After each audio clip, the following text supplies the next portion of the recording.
Perlas de la primera epístola del apóstol Juan. ¿Quiénes son los hijos de Dios y quiénes son los hijos del diablo? ¿Qué hacen los hijos de Dios? ¿Qué hacen los hijos del diablo? ¿Cómo es la justicia de los hijos de Dios y cómo es la justicia de los hijos del diablo? ¿A quién pertenece el que practica el pecado, el que no ama a su hermano? ¿De qué manera Dios nos asegura la salvación? Buen día, hermanos de esperanza. Ingresamos al estudio del capítulo 3 de la primera carta del apóstol Juan. Oremos.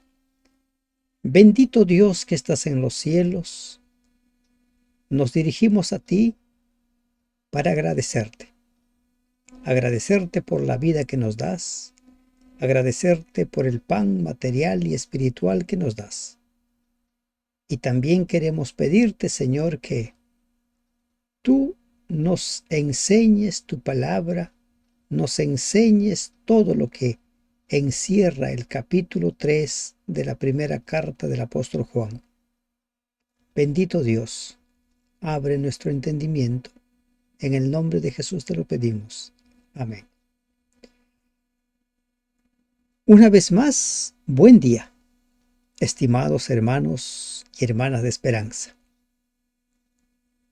Cada día, un capítulo cada día, versículo a versículo.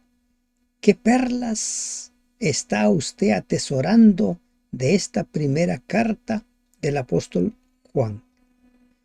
Ya estamos próximos, 4 o 5 semanas y habremos terminado una vez más de estudiar toda la Biblia. Esta ya es la 4ª vez que estamos estudiando la Biblia capítulo a capítulo, versículo a versículo. Si es la primera vez que usted se está sumando, propóngase estudiar la Biblia un capítulo diario, versículo a versículo. Le invito a darse cuenta que lo más importante es estudiar la palabra de Dios. Los demás materiales son materiales complementarios, auxiliares. No deje de compartir. Invite a otros hermanos, a los amigos, a venir a la Biblia. Mirad cuál amor nos ha dado el Padre para que seamos llamados hijos de Dios. Mirad cuál amor. El amor que Dios nos ha dado para que seamos llamados hijos de Dios. El apóstol ya ha presentado la idea de ser nacido de Dios en el capítulo 2, versículo 29, y explica que este nacimiento se debe a la obra del amor divino. Esto lo induce, ¿no?, a presentarnos una vez más qué es lo que hace que nosotros seamos llamados hijos de Dios. Hay quienes sostienen que todos los seres humanos son hijos de Dios, pero la palabra de Dios no contempla tal cosa. Todos los seres humanos somos creación divina, todos. Pero todos los seres humanos tienen el libre albedrío de elegir o no elegir a Dios como su Padre, de abrirle o no abrirle su corazón. ¿Y qué hace? Dice el Padre, nos ha dado tal amor para que seamos llamados hijos de Dios. En el Evangelio de Juan, en el capítulo 1, versículos 12 y 13, también el apóstol nos habla cómo es que nosotros somos engendrados para ser llamados hijos de Dios. Dice el versículo 12, mas a todos los que le recibieron, los que le recibieron, ¿Todos pueden recibirlo? Sí. Pero son hijos de Dios todos los que le recibieron, a los que creen en su nombre. ¿Todos debieran creer? Sí, pero no todos creen. Los que le recibieron, los que creen en su nombre, les dio potestad de ser hechos hijos de Dios. Recibirle y creer en su nombre. Aquí en este versículo dice, mirad cuál amor nos ha dado. La respuesta de Dios a que nosotros le abramos nuestro corazón, a que le recibamos, a que confesemos su nombre, creamos en Él, es el infinito amor de Él. Y no es que Dios nos ame porque recién le abrimos el corazón. El mismo Evangelio o la misma carta de Juan dice, nosotros le amamos porque Él nos amó primero. Y en el versículo 13 dice, los cuales no son engendrados de sangre ni de voluntad de carne. O sea, no tiene nada que ver el ser humano, ni de voluntad de varón, sino de Dios. Somos engendrados por la voluntad de Dios cuando nosotros le recibimos y creemos en su nombre. Por esto el mundo no nos conoce, porque no le conoció a Él.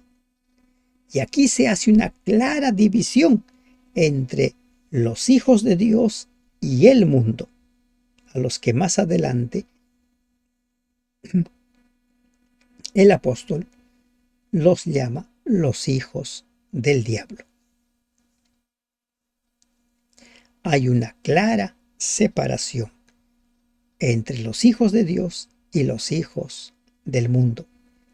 En otras palabras, los hijos de Satanás. ¿Y por qué?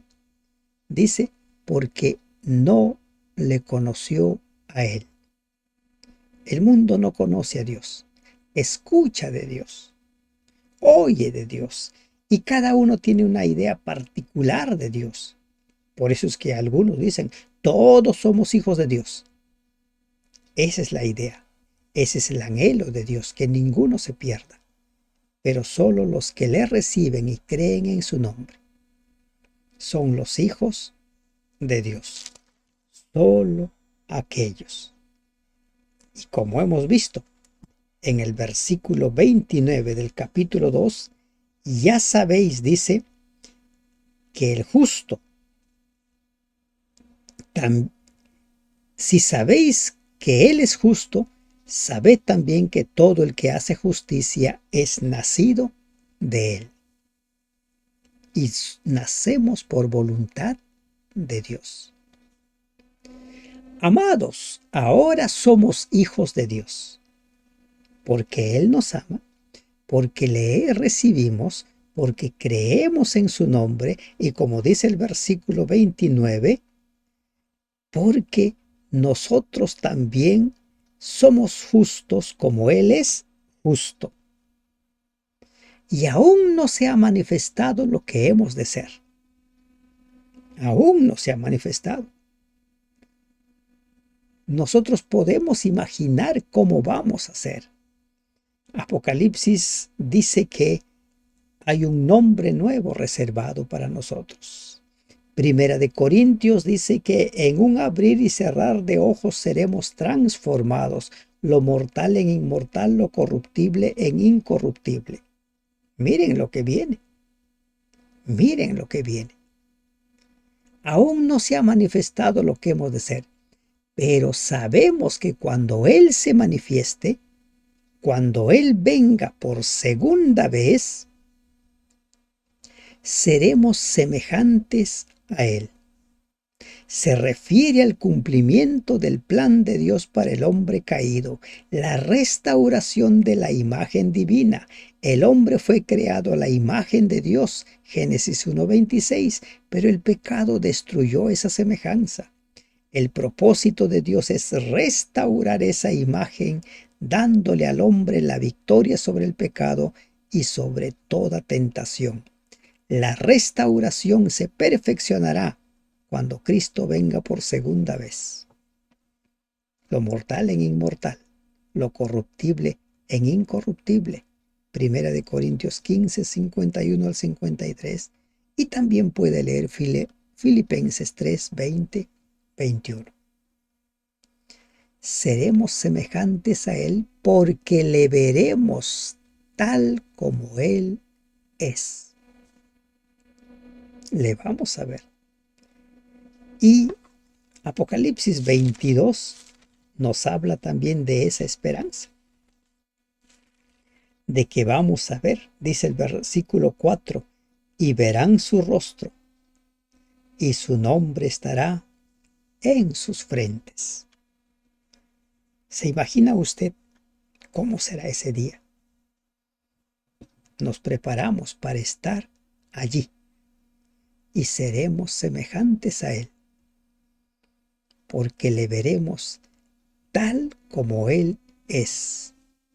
Los que vieron a Jesús de Nazaret no contemplaron al Hijo de Dios como realmente es, pues su gloria divina estaba velada por la humanidad. Cuando Cristo venga por segunda vez, aparecerá en su gloria, dice Mateo 25, 31. Y los que entonces lo vean contemplarán su verdadero esplendor. Y todo aquel que tiene esta esperanza en Él, de verle a Él, de estar en pie cuando Él venga por segunda vez, no entre el grupo que se esconda, sino todo aquel que tiene esta esperanza en Él, ¿qué hace? Se purifica a sí mismo, así como Él es puro. La consagración. ¿Y cuándo es que se da esa purificación, esa consagración? Hoy. Hoy es el día para consagrarnos. Hoy es el día para purificarnos. El pecador no puede limpiarse a sí mismo. Está vendido a la esclavitud del pecado y para su purificación depende completamente del Salvador. Jeremías 17:9, Juan 3:3, Juan 15:4-5, Romanos 8:7.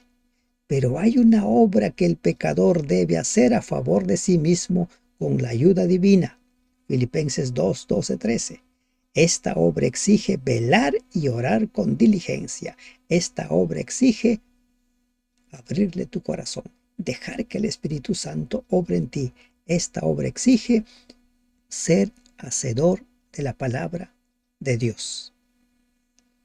El que antes mentía, ahora ya no miente.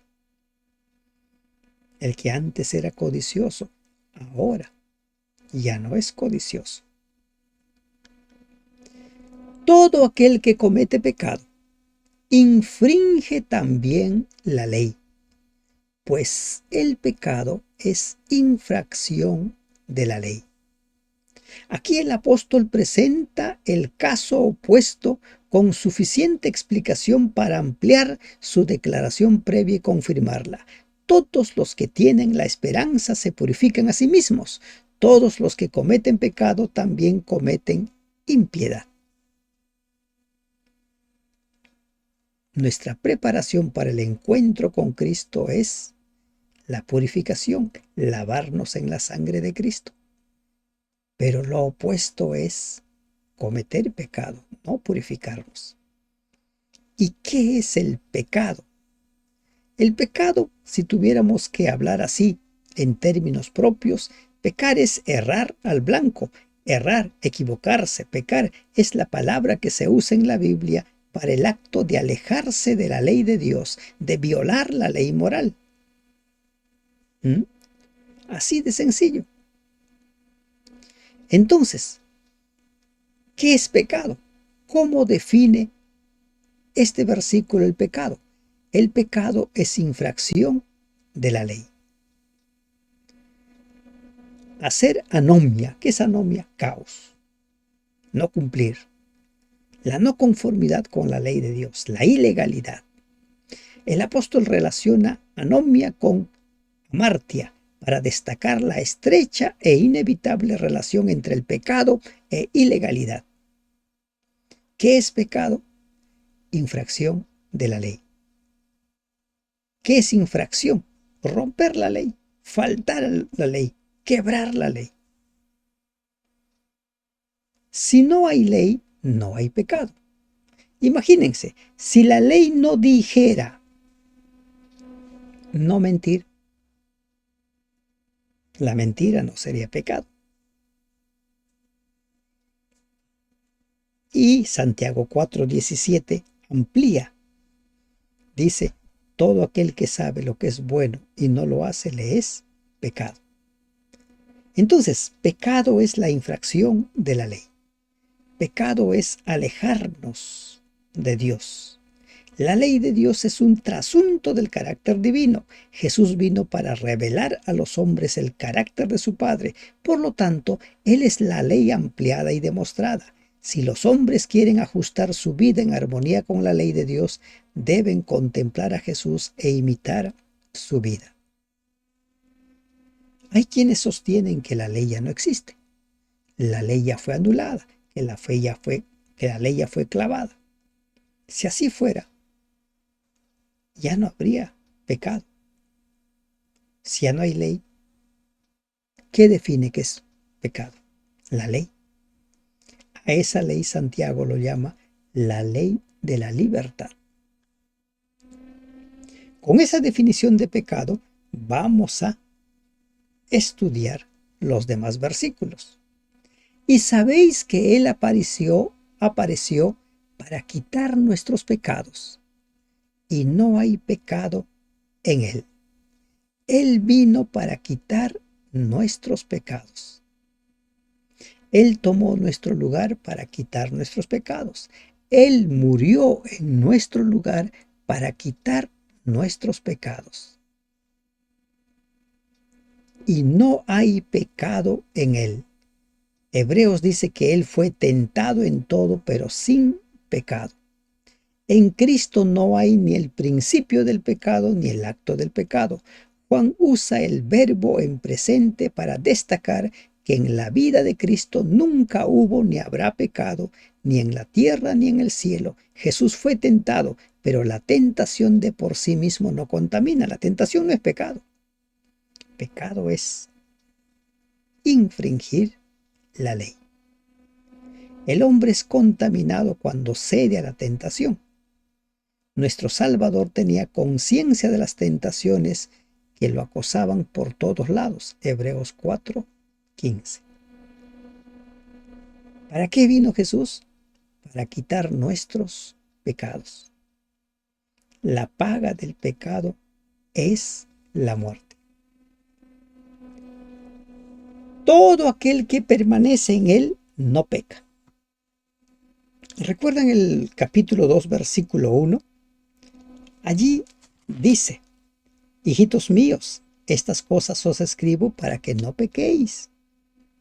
Y si alguno hubiera pecado, abogado tenemos. Por ahí alguno resbaló, hay un abogado. Pero el objetivo es que no pequemos. ¿Y por qué? Porque Dios ha puesto a nuestra disposición su palabra, su poder, su auxilio, para que vivamos en armonía con su palabra. Una vez más nos encontramos con que en la Biblia no hay lugar para la tibieza espiritual, no hay lugar para la justificación de nuestras debilidades. Bueno, yo peco porque soy débil, bueno, yo peco porque soy humano, además no hay justo ni aun uno. Todo aquel que permanece en Él no peca. Permanecer en Él. ¿Qué significa permanecer en Él? El verbo significa continuidad. Esta frase habla de seguir permaneciendo en Cristo. Vivir para Él.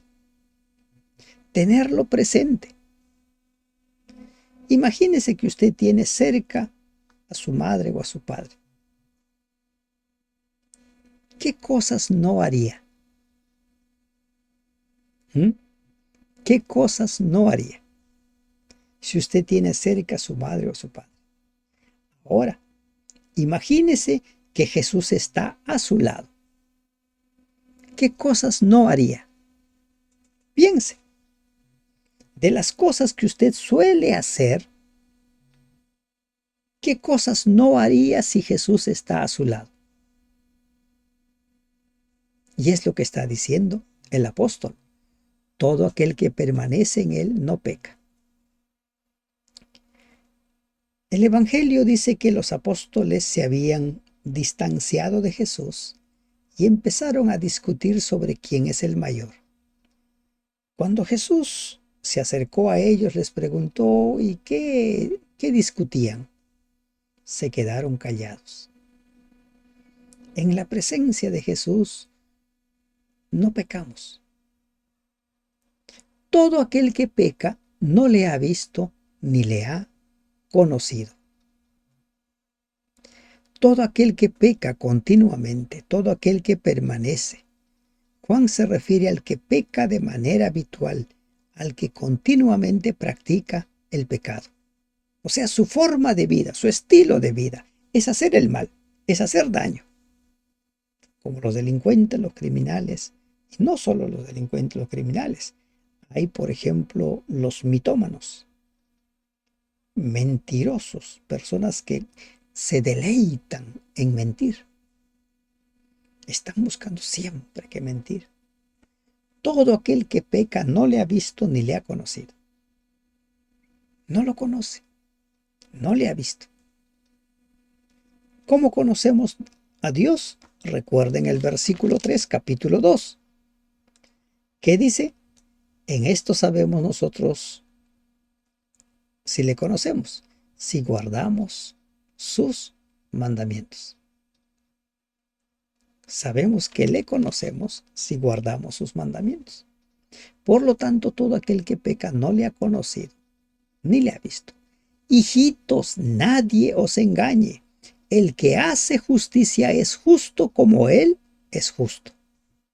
Lo que está diciendo también en el versículo 29 del capítulo 2. Sabéis que él es justo. Sabed también que todo el que hace justicia es nacido de él.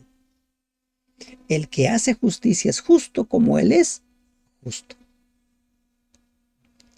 ¿Cómo hacemos nosotros justicia?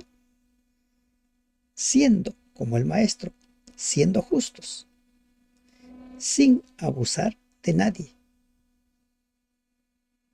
Entonces seremos justos como Él es justo.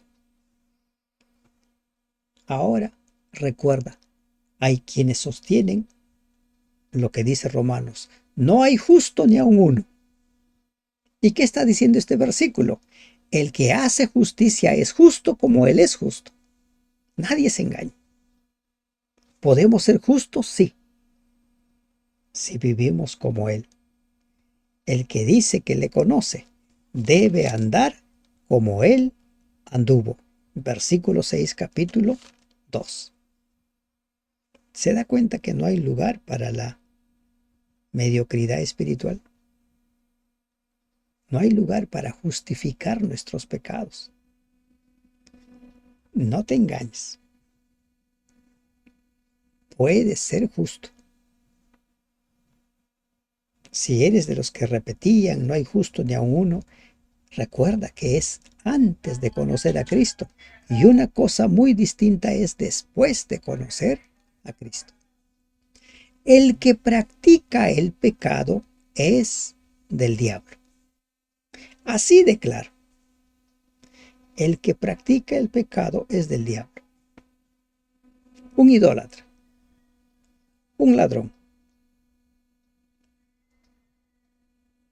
Un fornicario. El que practica el pecado. Practicar.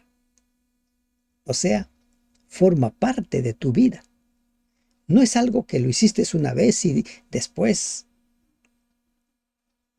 te sientes mal, buscas el perdón de Dios. Pero aquí está hablando del que practica continuamente. Es del diablo. Porque el diablo peca desde el principio. El diablo peca desde el principio. ¿A qué principio se refiere? Allí al cielo en el cual él se revela. el comienzo de la oposición del diablo a Dios, desde el comienzo de su pecado, pues él ha estado pecando continuamente. Al momento cuando indujo a Adán y a Eva a pecar, es decir, desde el comienzo del pecado del hombre, pues desde ese tiempo ha estado pecando sin cesar e induciendo a otros a que lo hagan. Él peca desde el principio. Para esto apareció el Hijo de Dios, para deshacer las obras del diablo. ¿Para qué vino Jesús? ¿Para qué se humanó o se encarnó Cristo? Para deshacer las obras del diablo. Lo mismo dice el libro de Hebreos. Él vino para deshacer las obras de Satanás. Así, ¿no? Dice el versículo 14, capítulo 2, versículo 14, Hebreos. Así que, cuanto los hijos participaron de la carne y sangre, él también participó de lo mismo para destruir por medio de la muerte al que tenía el imperio de la muerte, esto es, al diablo. Destruir, deshacer las obras del diablo. Satanás es un enemigo derrotado. Y cuando nosotros justificamos nuestro pecado, es como si estuviéramos diciendo que Satanás es más poderoso que Cristo. Pero no es tal. No sucede eso. Todo aquel que es nacido de Dios, que dice Juan 1, 12, 13, nacemos por la voluntad de Dios cuando le recibimos y creemos en su nombre. Todo aquel que es nacido de Dios no practica el pecado. ¿Dónde está la carne es débil? La carne es débil cuando estamos alejados de Dios, cuando no somos hacedores de su palabra. Tenga en cuenta lo siguiente: solo los vencedores recibirán la corona de vida. Santiago 1:12 dice: el que resiste el pecado hasta el fin recibirá la corona de vida. Entonces, si hemos nacido de Dios, si estamos participando de la naturaleza de Cristo, dice, no practicamos el pecado. ¿Qué es practicar? O sea, tu forma de vida. Aquellas personas que dicen, bueno, ¿quién no miente? La mentirita blanca, la mentirita pequeña. Si yo miento constantemente, es que practico el pecado. Si yo tengo una relación, ¿no? Fuera del matrimonio, y eso se prolonga a lo largo del tiempo, los días, es el que practica el pecado. Practicar, estar envuelto en el pecado y no querer salir de allí. Ese no es un nacido de Dios, no es un hijo de Dios, porque la simiente de Dios, el divino principio de la vida que ha implantado en un pecador, da lugar al nacimiento del hombre nuevo y produce al cristiano. Nace el cristiano, la nueva experiencia, porque la simiente de Dios permanece en él. El poder de Dios, el Espíritu Santo. Esta simiente permanece en el hombre verdaderamente convertido, asegurándole energía espiritual y capacitándole para tener éxito en resistir al pecado. Juan atribuye a Dios el hecho de que un cristiano puede vivir libre de pecado. El poder divino actúa en su alma y por esta razón el cristiano no continúa en el pecado. ¿Qué es la experiencia del nuevo pacto? Las leyes de Dios grabado en nuestra mente y en nuestro corazón. ¿Se da cuenta? La simiente de Dios permanece en la persona y no puede pecar porque es nacido de Dios. Miren esta definición, dice, o esta frase, una declaración categórica: no puede pecar porque es nacido de Dios. Dejemos de justificar nuestra tibieza, dejemos de justificar nuestras debilidades. Nuestras debilidades deben fortalecerse en el poder del Espíritu Santo. El apóstol está confrontándonos, está confrontando la forma de pensar de todos aquellos que dicen, bueno, la carne es débil, no hay justo ni aun uno, ¿quién no peca? Y no puede pecar porque es nacido de Dios. Es así de tajante el apóstol.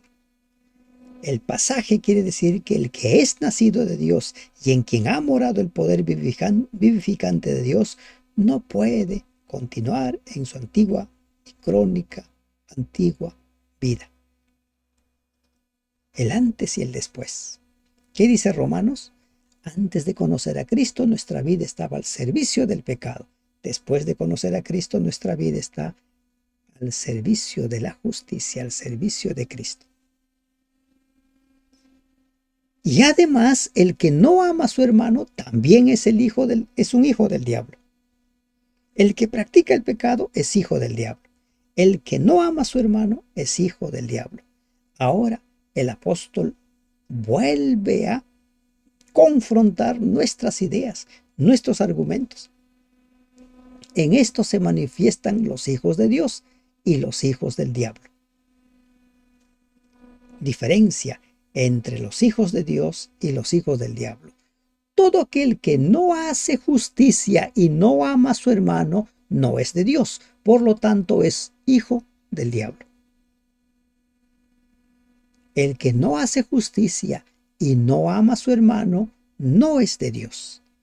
Para ser de Dios debemos hacer justicia y amar a nuestro hermano. ¿Qué es amor al prójimo? Amarle como a uno mismo. Claro, somos hijos del diablo si no hacemos justicia y no amamos a nuestro hermano. Precisamente en la lección hoy estamos estudiando lo relacionado a ¿quién es mi prójimo? Para los judíos, los gentiles no eran su prójimo. Y Jesús, por medio de la parábola del buen samaritano, deja en claro que su prójimo es todo aquel con quien entra en contacto, está cerca. Así sea el samaritano, así sea el gentil, sea quien fuera. Porque este es el mensaje que habéis oído desde el principio. ¿Cuál es ese mensaje que hemos oído desde el principio? Que nos amemos unos a otros. Este mensaje lo encontramos en el Evangelio de Juan, capítulo 13, versículos 34 y 35.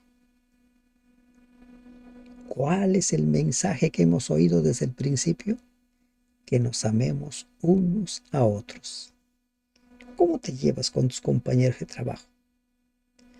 ¿Cómo te llevas con tus compañeros de aula? ¿Cómo te llevas con los vecinos? ¿Cómo te llevas? ¿Hay alguien a quien tú no quieres? ¿Hay alguien a quien quisieras nunca verlo? ¿Qué te dice este pasaje? El mensaje que hemos recibido desde el principio es que nos amemos unos a otros. Este es un gran desafío, aprender a amarnos unos a otros. Hay personas que se han separado, se divorciaron, y el divorcio ha hecho de ellos enemigos, se odian. Hay personas que fueron despedidos del trabajo y culpan al empleador o a algún otro compañero y odian a esa persona. ¿Cómo hacemos para amar a quienes consideramos que nos han hecho un daño? Una evidencia de nuestra cristiandad, una evidencia de que somos hijos de Dios es que nos amamos unos a otros. No como Caín, dice, ahora pone el ejemplo, Caín, que era del maligno y mató a su hermano. ¿Y por qué causa lo mató? O sea, ¿qué motivó que Caín matara a su hermano? Sus obras eran malas y la de su hermano justas. No le gustaba que Caín tuviera una relación tan estrecha con Dios. No le gustaba que Caín hiciera la voluntad de Dios. Entonces lo mató. No te quiero. No como Caín. ¿Qué cosas no te gustan de tu prójimo? ¿Qué cosas no te gustan del hermano, de la hermana? ¿Por qué tú, si es que es el caso, por qué odias, por qué detestas a tal o cual persona? ¿Cuáles? O, si es el caso, ¿por qué crees que las personas no te quieren? ¿Por qué crees que las personas no quieren estar junto a ti? ¿Qué está mal? La manifestación, la muestra, la evidencia de que somos hijos de Dios es que hemos aprendido a amarnos los unos a los otros. Hermanos míos, no os extrañéis si el mundo os aborrece. ¿Por qué dice que el mundo no nos va a querer? Como dice el versículo 1, por esto el mundo no nos conoce porque no le conoció a él. Para el mundo somos extraños porque no participamos de sus costumbres, no participamos de sus prácticas. Nosotros sabemos que hemos pasado de muerte a vida en que amamos a los hermanos, y el que no ama a su hermano permanece en muerte. ¿A qué se refiere con esto de permanecer en muerte? Efesios 2 nos ayuda a entender esto de muerte. Dice el versículo 2 y versículo 1, capítulo 2, versículo 1. Y Él os dio vida a vosotros cuando estabais muertos en vuestros delitos y pecados, en los cuales anduvisteis en otro tiempo siguiendo la corriente de este mundo, conforme al príncipe de la potestad del aire, el espíritu que ahora opera en los hijos de desobediencia. ¿Qué es estar muertos? Estar envueltos en el pecado. Es practicar el pecado. ¿Y cuál es la evidencia de que hemos pasado de muerte a vida? ¿Cuál es la evidencia de que hemos nacido de nuevo? Dice que amamos a los hermanos. Esa es la gran evidencia de que nosotros hemos pasado de muerte a vida. En el Evangelio de Juan, capítulo 13, versículo 34, dice: un mandamiento nuevo os doy, que os améis unos a otros como yo os he amado, que también os améis unos a otros. Y un pasaje que hace poco hemos estudiado, Primera de Pedro 1:22. ¿Qué es lo que dice Primera de Pedro 1:22? Habiendo purificado vuestras almas por la obediencia a la verdad, mediante el Espíritu para el amor fraternal no fingido, amaos unos a otros entrañablemente de corazón puro. La evidencia de que hemos pasado de muerte a vida, la evidencia de que hemos nacido de nuevo, es que amamos a los hermanos. El que no ama a su hermano permanece en la muerte, permanece en el antes, permanece en sus delitos y en sus pecados. Todo aquel que aborrece a su hermano es homicida. Este pasaje es tremendo.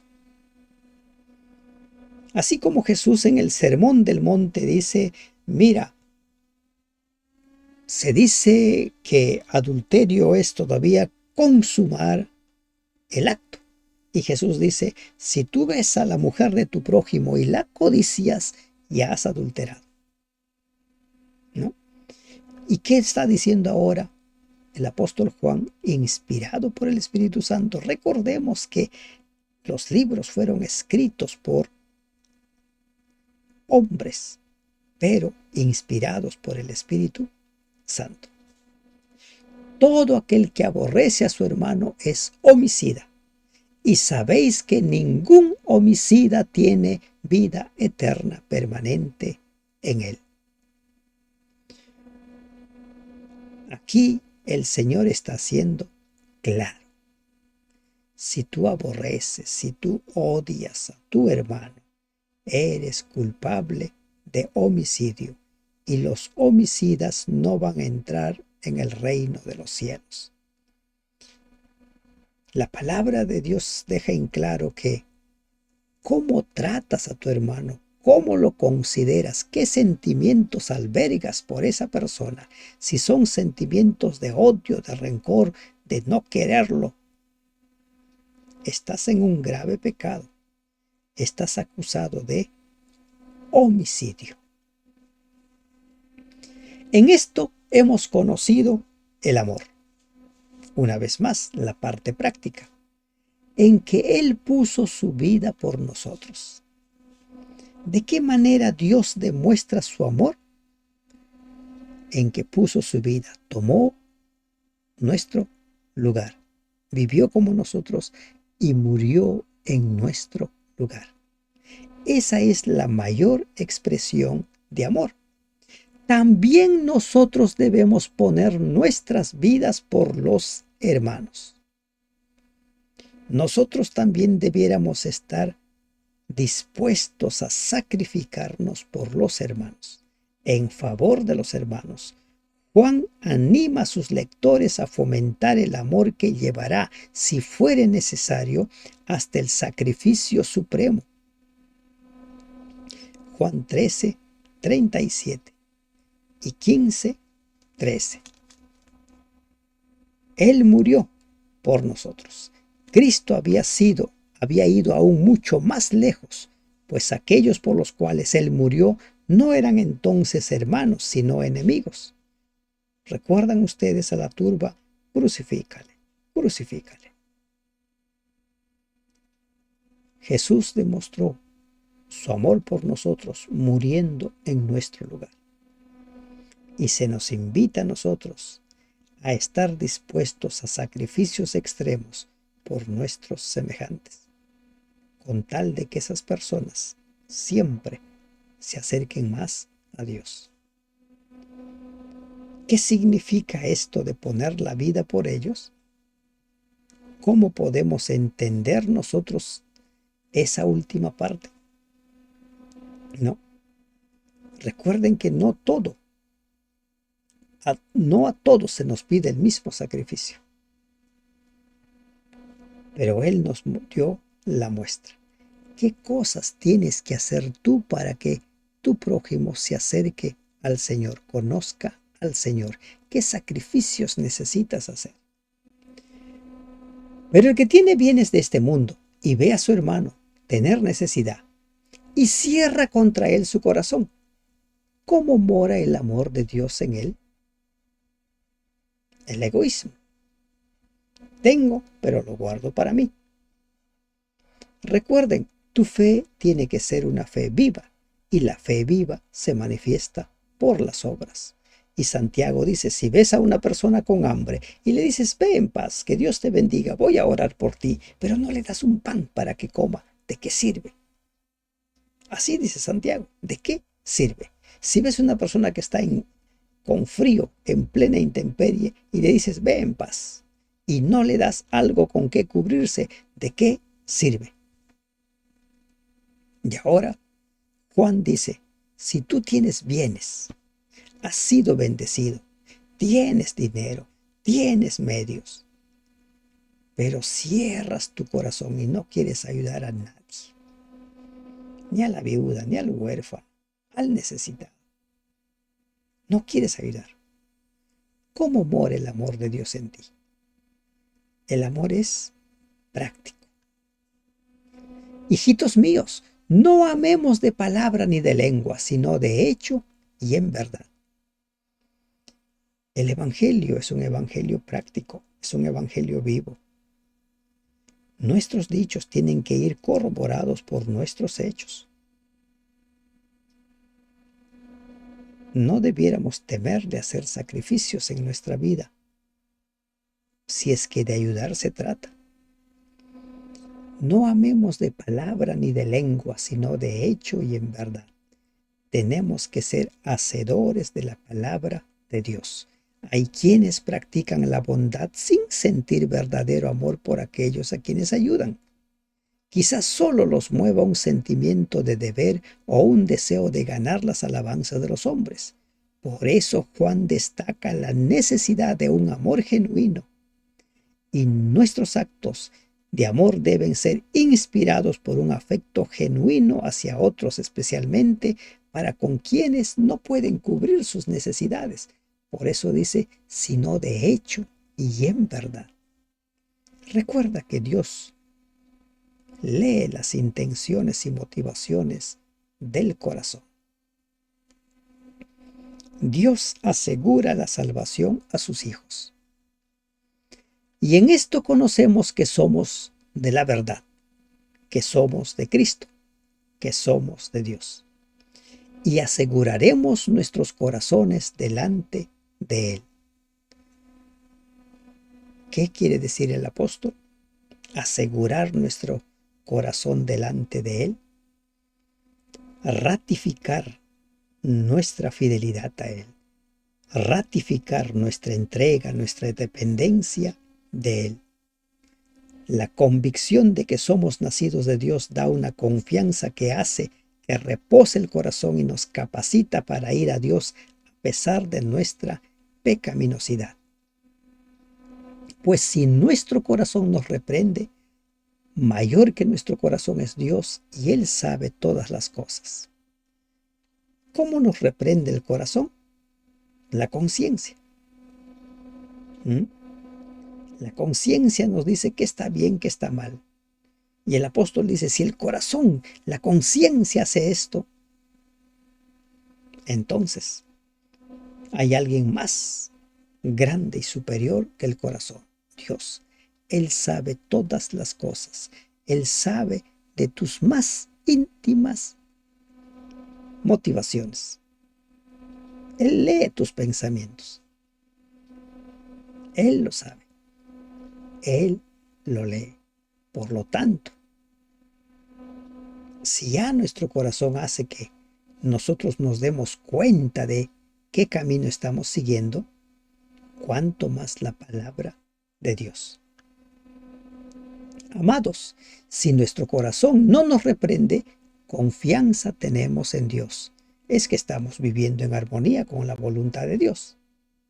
En cambio, si nuestro corazón nos reprende, es porque no estamos viviendo de acuerdo con la voluntad de Dios. Hay cosas que estamos haciendo mal, hay cosas que se están saliendo. Y cualquier cosa que pidiéramos, la recibiremos de Él. ¿Cuál es la condición? Porque guardamos sus mandamientos. ¿Qué es guardar sus mandamientos? Ser hacedor de sus mandamientos. Vivir el mandamiento. Eso es guardar. No es simplemente repetirlo de memoria, es vivirlo. Cualquier cosa que pidiéramos, la recibiremos porque guardamos sus mandamientos y hacemos las cosas que son agradables delante de Dios. Las cosas agradables. El cristiano siempre deseará hacer las cosas que Dios dice que son buenas y apropiadas, y se abstendrá de hacer aquellas cosas que Dios considera dañinas. Esta fue una de las reglas que guiaron la vida del Salvador. Juan capítulo 8, versículo 29. Juan 8, 29 dice, porque el que me envió conmigo está. No me ha dejado solo el Padre, porque yo hago siempre lo que le agrada. Y nosotros que nos preciamos de ser sus hijos, también haremos siempre lo que a Dios le agrada. Y este es su mandamiento, que creamos en el nombre de su Hijo Jesucristo y nos amemos unos a otros como nos lo ha mandado. ¿Cuál es su mandamiento? Que creamos en Jesús, que confesemos que Él es nuestro Salvador, nuestro Señor, y que nos amemos unos a otros. La evidencia palpable de que somos cristianos es que aprendemos a amarnos los unos a los otros. Solo así se puede llegar a la unidad del cual habla la palabra de Dios, del cual habla el Evangelio, por ejemplo, la carta a los romanos. ¿Cómo vamos a llegar a la unidad de pensamiento del cual habla 1 Corintios 1:10? Si nos amamos unos a otros. Si empezamos a basar nuestra vida por la palabra de Dios y somos hacedores de su palabra. Y el que guarda sus mandamientos permanece en Dios. El que vive los mandamientos de Dios permanece en Dios. Guardamos los mandamientos de Dios si tenemos confianza en Él y recibimos lo que pedimos, y como resultado tenemos íntima comunión con Él. Y en esto sabemos que Él permanece en nosotros por el Espíritu que nos ha dado. ¿Cómo Dios permanece en nosotros? Por el Espíritu que nos ha dado. El apóstol Juan nos deja en claro que el Espíritu Santo debe morar en nuestra vida. Él es el que debe morar, porque Él es el que va a producir los cambios en nuestra vida. Él es el que nos va a dar fortaleza, valor. Él es el que nos va a ir hablando a la conciencia. ¿Qué nos pide el Señor? Que guardemos sus mandamientos, que nos amemos los unos a los otros. ¿Somos hijos de Dios o somos hijos del diablo? ¿Practicamos la justicia o practicamos el pecado? ¿De quién depende que seamos hijos de Dios o hijos del diablo?